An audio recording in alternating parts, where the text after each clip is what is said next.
सर्वप्रथम भगवान के श्री चरणों में मेरा कोटि कोटि दंडवत प्रणाम। यहाँ उपस्थित भगवत प्रेमी श्रोता बंधुओं को जय श्री कृष्ण, जय प्रभु सदानंद जी।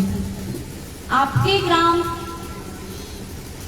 बड़ौली में हो रहे 7 दिवसीय सत्संग कार्यक्रम के आज हम लोग चौथे सत्र में उपस्थित हैं।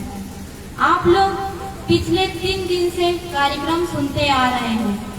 यहाँ मन से बताया जा रहा है कि ये दुर्लभ मानव शरीर क्यों मिला है। देखिए, जीवन में 3 चीजें मिलना अत्यंत दुर्लभ है। सर्वप्रथम ये मानव योनि। ये मानव योनि सबको नहीं मिलता। हम लोग को भगवान की असीम विशेष कृपा हुई है हम आप सभी जीवात्माओं पर, जिससे हम लोग को ये मानव शरीर मिला है। देखिए, 84 प्रकार की योनियां होती है, 84 लाख प्रकार की योनियां होती, जिसमें गाय, भैंस, बकरी, कुत्ते ये आप सबको घूमते नजर आए होंगे। उसमें ये एक मानव जीवन है जो बहुत दुर्लभ है, जो बहुत कठिनाई से प्राप्त होता है, जो हम आप सभी को ये मानव शरीर मिला है। तो ये मानव शरीर क्यों दुर्लभ है भैया? क्योंकि हम लोग सुंदर हैं, सोने को मिलता है, हम लोग के पास बुद्धि है, इसलिए नहीं। हम लोग से ज्यादा तो गाय भैंस सो जाती है, उन लोग तो कहीं पे भी सो जाती है। हम लोग तो खाने के लिए पहले सोचना पड़ता है, किसी को डायबिटीज है, किसी को शुगर, उन लोग को जो भी दे वही चल जाता है, वही चबा लेंगे। लेकिन ये मानव जीवन का कुछ न कुछ तो लक्ष्य है जिससे इसको दुर्लभ कहा गया है। तो देखिए, रामचरितमानस में तुलसीदास जी कह रहे हैं कि बड़े भाग्य मानुष तन पावा, सुर दुर्लभ सत ग्रंथन गावा। बड़े भाग्य से ये मानव का जीवन मिलता है, जिसको पाने के लिए सुर अर्थात देवता भी इस मानव योनि को पाने के लिए तरसते हैं। ये मानव योनि हम लोग को प्राप्त हुआ है। ये सदग्रंथ गा रहे हैं, सूर्य दुर्लभ सदग्रंथन गावा, सदग्रंथ गा रहे हैं। ये मानव योनि प्राप्त करना अत्यंत दुर्लभ है। क्यों दुर्लभ है? क्योंकि साधन धाम मोक्ष कर द्वारा, ये एक साधन है मोक्ष के द्वार तक जाने के लिए। जिस प्रकार मोटरसाइकिल एक साधन होता है एक स्थान से दूसरे स्थान जाने के लिए, उसी प्रकार यह मानव शरीर जीव का एक साधन है मोक्ष के द्वार तक जाने के लिए। तो 3 चीजें अत्यंत दुर्लभ है भैया। सर्वप्रथम ये मानव शरीर प्राप्त करना। क्यों?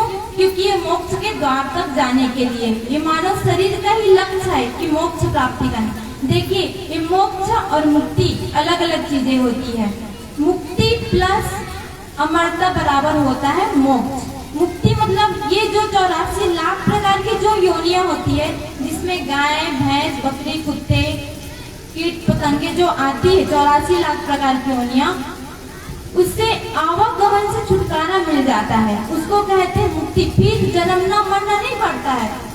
फिर जब भगवान का अवतार होगा इस धरती पे, तो वो जीव मानव शरीर लेके इस धरती पे आएगा और भगवान के साथ लीला कार्य में रहेगा और फिर वो परम धाम को चला जाएगा। उसको कहते हैं मुक्ति। बार बार जन्मना मरना नहीं पड़ेगा, इसको कहते हैं मुक्ति। और मुक्ति प्लस अमरता बराबर होता है मोक्ष। और अमरता क्या होता है?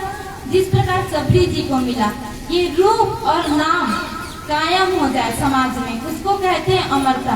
देखिए, आज हमारे दादा के दादा का नाम हम लोग को याद नहीं है, ना उनका रूप भी हम लोग को याद नहीं है, लेकिन सबरी जी को सब जानते हैं, हनुमान जी को सब जानते हैं। क्यों जानते हैं भैया? उन्होंने ऐसा कौन सा कार्य किया जिससे सबरी जी को जाना जाता? सबरी जी ने अपने पूर्ण जीवन को भगवान राम जी के चरणों में समर्पित कर दिया। वो रोज इंतजार करती थी और राह में फूल बिछाती थी कि कब मेरे प्रभु राम आ जाएंगे। उन्हें पूरा जीवन अपने बेटी, पति ये सबको नहीं दिया, भगवान को समर्पित कर दिया। इसीलिए उनके नाम और रूप आज कायम है, सदग्रंथ गा रहे हैं। उसी प्रकार लक्ष्मण जी हैं, हनुमान जी हैं, उद्धव जी हैं, अर्जुन जी हैं, उन सब का नाम गाया जाता है। उसको कहते हैं अमरता। तो मुक्ति प्लस अमरता बराबर होता है मोक्ष। मोक्ष की प्राप्ति होती है इस मानव शरीर से। और दूसरा क्या दुर्लभ है? सत्संग की प्राप्ति। अभी सत्संग क्या है भैया? देखिए पिछले 3 दिन से आप लोग को बताया जा रहा है कि वास्तव में सत्संग क्या है। आज तो कुछ माताएं पहली बार आई है, तो आप लोग फिर से जान लीजिए कि वास्तव में सत्संग क्या होता है। आप कहेंगे कि ऐसा तो हम लोग बहुत सुने और ये बच्ची बता रही कि सत्संग दुर्लभ है। तो नहीं माता जी, देखो 3 प्रकार का होता है, कथा, प्रवचन और सत्संग। कथा मतलब होता है भगवान की लीलाओं का गान करना, उनकी लीलाओं को समाज में रखना कि उन्होंने कौन कौन सी लीलाएं की, उसको कहते हैं कथा, कहानी। उसी में नाच गाना करते हुए लोगों को रिझाना, वो आता है कथा में। और प्रवचन होता है दूसरे का वचन। प्र मतलब दूसरे का वचन, दूसरे के द्वारा कहे गए वचन को अपने शब्दों में समाज के सामने प्रस्तुत करना, उसको कहते हैं प्रवचन। और ये दोनों से श्रेष्ठ होता है सत्संग। सत्संग मतलब इसके शब्द में ही छुपा हुआ है, सत्य के संग बराबर होता है सत्संग। अब हम लोग खोजेंगे कि सत्य क्या है। देखिए ये जो पूरे वातावरण में जो हम लोग को दिख रहा है वो सत्य नहीं है। अब ये मकान जो दिख रहा है 100 साल पहले था नहीं और 100 साल बाद भी नहीं रहेगा, तो इसका मतलब ये कि ये सत्य नहीं है। सत्य की परिभाषा में आता है कि अपरिवर्तनशील, जो कभी परिवर्तित ना हो, उसको कहते हैं सत्य। तो जब हम खोजेंगे कि वास्तव में सत्य क्या है, तो हम लोग को मिलेगा जो आदि में था, जिन्होंने इस सृष्टि की उत्पत्ति की, जो इस सृष्टि को चला रहे हैं, जिसमें सृष्टि विलय हो जाती है, वो है सत्य। तो केवल सत्य में आते हैं वो भगवान, परम तत्व, आत्म तत्व, खुदा गॉड, अल्लाह ताला, वो एकमात्र वही सत्य है। उसी के संग, उसका संग करना ही एकमात्र सत्संग है। ये नहीं कि कोई मिले, कोई बैठे, कोई कुछ सुना दिया, अपने आप को संत कह दिया, तो उसके संग कर लेना ही सत्संग नहीं होता। वास्तव में हम लोग को जानना है कि वो हमें बता क्या रहा है, वो हमें किस ओर ले जा रहा है, तो हम आप सभी को जानना है। इसीलिए सत्संग को दुर्लभ कहा गया है। और ये आसानी से प्राप्त नहीं होता। जब तक हमें संत नहीं मिलेंगे तब तक हम लोग को सत्संग की प्राप्ति नहीं होगी। जैसे गोस्वामी तुलसीदास जी कह रहे हैं कि पुण्य पुंज बिनु मिले ही न संता, सत्संगति संस्कृति करे अंता। जब तक पुण्य की पुंज, पुंज मतलब होता है भंडार, पुण्य का भंडार जब इकट्ठा नहीं होता तब तक हम लोग को संत मिलन नहीं होता। और जब हम लोग को संत मिलन नहीं होगा तब हम लोग को सत्संग की प्राप्ति नहीं होगी। तो जब आप लोग को सत्संग मिला तो आप लोग समझ जाइए कि वास्तव में हम लोग को सच्चा संत मिल गया। तो सत्संग को भी हम लोग को पहचानना है कि वास्तव में वो परमात्मा की जानकारी दे रहे हैं कि नहीं, कि ऐसे आए अपना झूठे सुना दिए, लोगों को रिझा दिए और चले गए, ऐसा नहीं है। देखिए हम लोग आए हैं, आश्रम पे रहते हैं, सभी यहाँ पे जो बैठे हैं सब आश्रमवासी। हमारे आश्रम में किसी भी प्रकार का दान चंदा भेंट चढ़ावा कदापि नहीं दिया जाता है। हमारे सदगुरुदेव जी का एक ही लक्ष्य था कि मानव शरीर को लोग जाने कि किस लिए मिला है। ये मानव जीवन, जो मानव शरीर है ना, इसके अंदर जीव होता है, जिससे ये जीवित है, उसको लोग देखे। और ये जीव कैसे जीवित है? उस आत्मा से जो परमात्मा से आ रही है, उसका वो दर्शन कराते थे हमारे महाराज श्री। संसार, शरीर, जीव, आत्मा और परमात्मा, ये पांचों का अलग अलग बातचीत सहित साक्षात दर्शन कराते थे हमारे महाराज श्री संत ज्ञानेश्वर स्वामी सदानंद जी परमहंस। इसीलिए धरती का सबसे दुर्लभ कार्यक्रम है जिसमें मानव जीवन को बताया जाता है कि किस लिए मिला। बताते तो सब हैं, लेकिन वास्तव में उस जो कह रहे हैं उसमें चल कौन रहा है, इसको हम आप सबको देखना है। और देखिए तीसरा चीज होता है, और क्या चीज है दुर्लभ, क्या है? तो मोक्ष की प्राप्ति, जो अभी हम शुरू में बताए थे कि बड़े भाग्य मानुष तन पावा, सुर दुर्लभ सदग्रंथ न गाव, साधन धाम मोक्ष कर द्वारा। ये एक साधन है मोक्ष के द्वार तक जाने की। पहली बात तो किसी को मोक्ष की पता ही नहीं होता कि मोक्ष है क्या चीज। पहली बात तो ये प्रेरणा आनी चाहिए अंदर से कि हमें मोक्ष प्राप्त करना है। 3 चीजें दुर्लभ, पहले मानव जीवन, दूसरा उसमें सत्संग की प्राप्ति, तीसरा मोक्ष की प्रेरणा होना। ये सबको नहीं होती। देखिए गांव में इतने लोग होंगे लेकिन रोज कोई सत्संग सुनने नहीं आता है, क्योंकि सबको मोक्ष की इच्छा नहीं हुई, सबको मोक्ष की इच्छा नहीं है। कोई बिरले ही होता है जिसको मोक्ष की इच्छा होती है। इसीलिए ये कार्यक्रम अत्यंत दुर्लभ है। आप लोग रोज आइए, सुनिए कि वास्तव में इस कार्यक्रम में क्या बताया जाता है। देखिए आपके यहाँ बहुत पंडित होंगे, बहुत ब्राह्मण होंगे, जिन लोग कहते हैं अरे हम लोग तो सब कुछ जानते हैं ना, ये तो बूढ़ों का है, बूढ़ों का सत्संग है, बूढ़े लोग जाएं सुने। हम लोग क्या, अभी तो हम लोग जवान हैं, डॉक्टर बनेंगे, इंजीनियर बनेंगे, इसी में फूले रहते हैं। लेकिन ऐसा है नहीं। धर्म तो वास्तव में उन्हीं लोग को और जानना चाहिए कि किस लिए ये मानव शरीर मिला है। तो कुछ कर गुजरने के लिए, कुछ पाने के लिए, भगवान के भक्ति सेवा के लिए, भगवान के प्रचार प्रसार करने के लिए ये मानव शरीर मिला है। ये नहीं कि डॉक्टर बन गए, इंजीनियर बन गए। अरे बन गए तो क्या, अभी तो बन गए ना, फिर मस्त नौकरी करेंगे, पैसा कमाएंगे, उसके बाद क्या, एक चौथा बनाएगा, बुढ़ापा होगा, फिर उनको भी किसी के ऊपर डिपेंड होना पड़ेगा, दूसरे के ऊपर आशा करनी पड़ेगी कि हाँ मेरा बेटा है तो वो मेरे को पालेगा पोसेगा। लेकिन ऐसा नहीं होता। देखिए बेटा नाम रूप कायम नहीं करता है। जिस प्रकार कल हमारी बहन बता रही थी कि वो मुंह में दुगाली लगा के आपके नाम को, आपके अस्तित्व को मिटा देगा। पटवारी के पास आपका नाम कटवा के अपना नाम दर्ज करवा देगा। अरे बेटा नाम रोशन नहीं करता है, ये भूल में है कि सबरी जी के कोई बेटे थे, कोई नहीं था, लेकिन देखो उनका नाम युगों युगों तक है। इसलिए भैया आप लोग भ्रम में मत रहिए कि बेटा हम लोग का नाम रोशन करेगा। अपना नाम रूप खुद कायम करिए, अपने आप को, अपने अस्तित्व को जानिए कि किस लिए ये शरीर मिला है। देखो इतने बूढ़े बूढ़े हो गए हैं आप लोग, चौथापन आ गया है। हम लोग बचपन से लेकर अभी तक सिर्फ रोटी कपड़ा मकान साधन और सम्मान, इसी में जीवन व्यतीत करते आए हुए हैं। बस घर से खेत तक, पेट से खेत तक, खेत से पेट तक, यही जीवन आप लोग का रहा हो। लेकिन भैया देखिए ये जीवन बहुत अत्यंत दुर्लभ है। आप लोग अभी भी समय है आप लोगों के पास कि आप कुछ कर ले। भगवान के भक्ति सेवा से जुड़िए, आश्रम में आते जाते रहिए, अपने मानव जीवन को जानिए, सत्संग को समझिए कि वास्तव में बच्चियां रोज बैठती, रोज मानव जीवन बताती क्या है, वास्तव में तो जानने का थोड़ा प्रयास करिए। इतना अच्छा उपदेशात्मक भजन चलता है यहाँ पर कि आप लोग उसको सिर्फ सुन के उनका आनंद मत लीजिए, उनका सार समझिए कि किस लिए इन लोग रोज रोज गाते हैं, इन लोग को क्या मिलता है जिससे सब कुछ छोड़ छाड़ के, हमने माता पिता को सब कुछ छोड़ छाड़ के इन लोग चले गए हैं।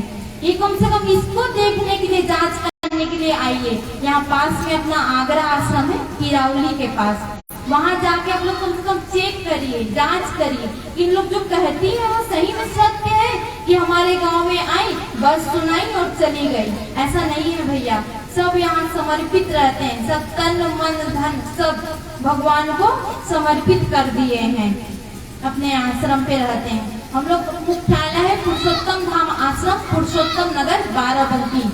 वहाँ कम से कम 150 से 200 लोग, भक्त सेवक लोग हमेशा रहते हैं। बाकी आश्रम तो 27-28 आश्रम है, पूरा भारत से लेकर नेपाल तक, काठमांडू, नारायण घाट, सब में आश्रम, सभी में भक्त सेवक रहते हैं।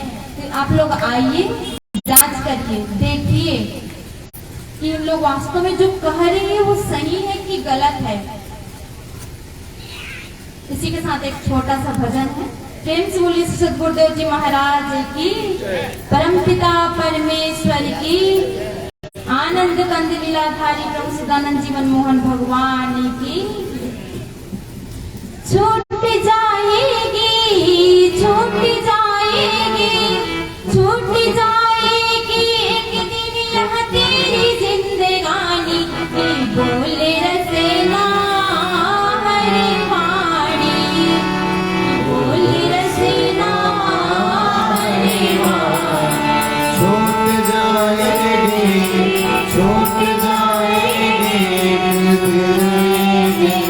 ज्ञानी बोल रसना हरि वाणी बोल रसना हरि वाणी रसना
हरि वाणी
कि भक्ति सेवा करके आपको प्राप्त करेंगे।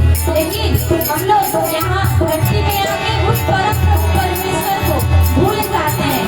किसी को कहा गया है कि गर्भ के वादे को भूल जाना, वादे को बिना करना देना, गर्भ के वादे को भूल जाना, वादे को बिना